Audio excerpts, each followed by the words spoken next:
on her question to you? Because the New York Times is reporting that your legal team is seeking $230 million from your own Justice Department now in response to the investigations into you. It could be. Is that something you want your legal team to do? I don't know what the numbers are. I don't even talk to them about it. All I know is that they would owe me a lot of money, but I'm not looking for money. I'd give it to charity or something. I would give it to charity, any money. But look, what they did, they rigged the election.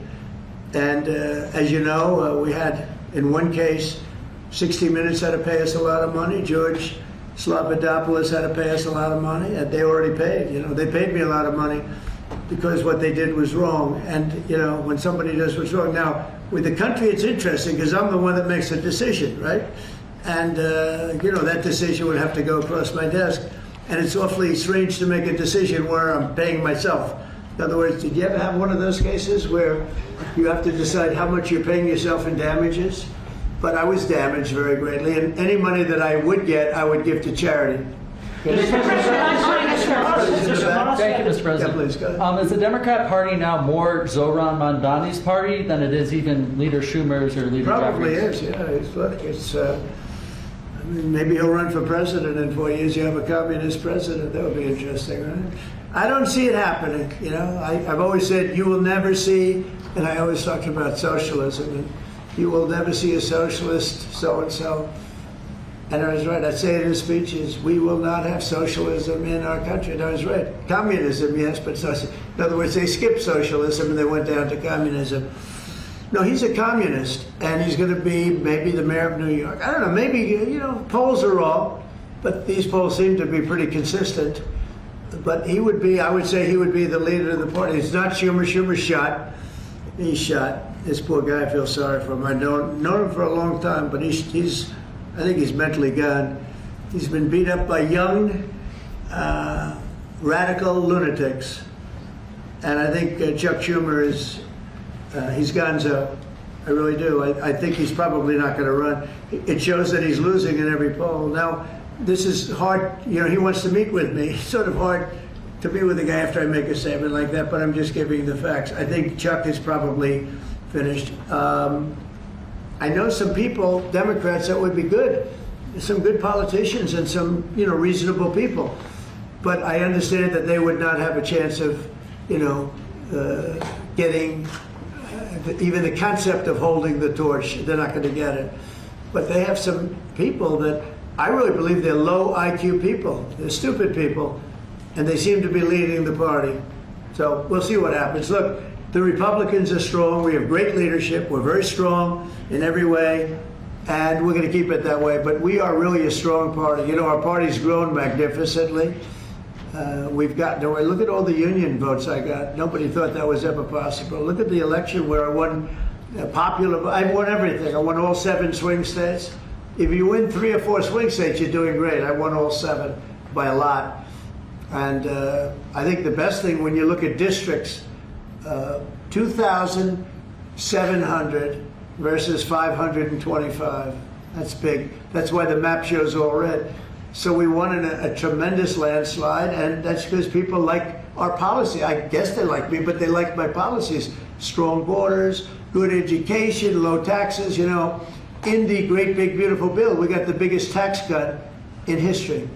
Not only no tax on tips, no tax on Social Security, no tax on overtime, we got the biggest tax cut in the history of our country in the bill that we just approved.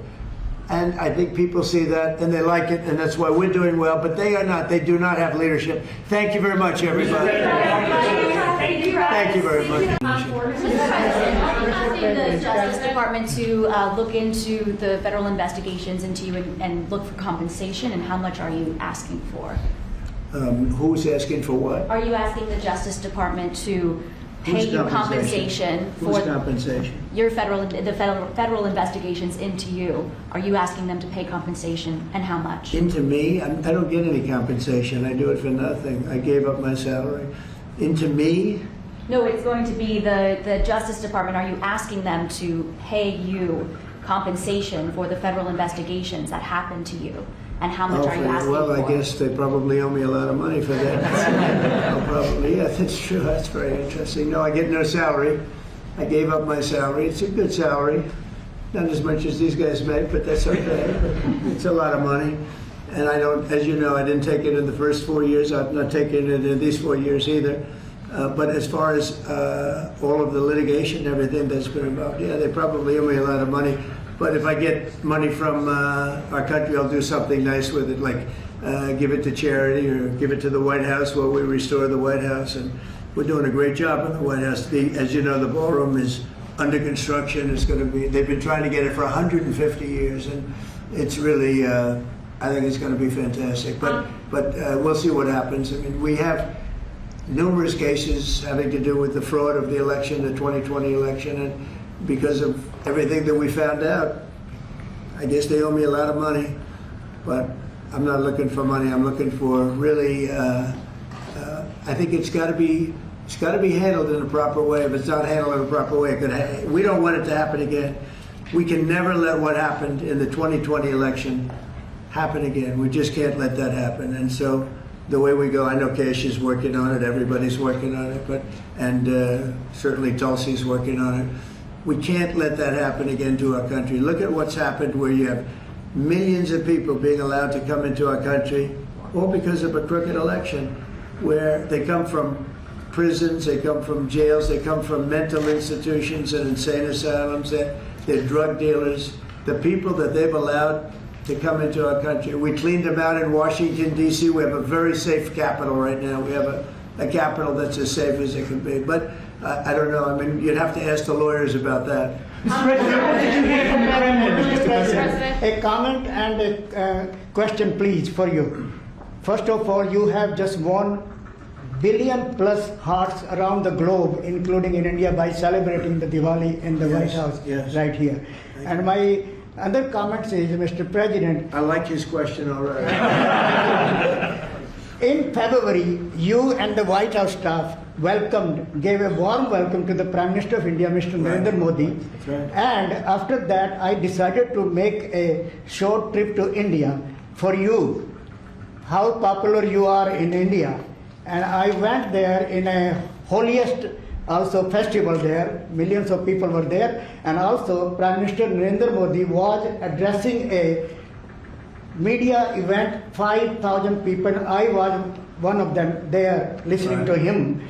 And when I went to several states in India, what I found out, Mr. President, 3 people are most popular there. Prime Minister Narendra Modi, President Donald Trump, Mr. Kash Patel, and also with the surprise, our White House Press Secretary, Kaitlan left. She's doing good, right? She is doing good. And Superstar. Mr. President, my question is, you had a great relationship with the people of India when you visited India, and with the Prime Minister of India, Narendra Modi, and also with the Indian American community. Where do we stand today, all those relations from 45 to 47 in the future, Mr. President? Please, thank you. We stand great, and the people of India, I love the people of India, and we're working on some great deals between our countries. I spoke to Prime Minister Modi today, as I mentioned before, and we just have a very good relationship. And he's not going to buy much oil from Russia. He wants to see that war end as much as I do. He wants to see the war end with Russia, Ukraine. And as you know, they're not going to be buying too much oil. So they've cut it way back, and they're continuing to cut it.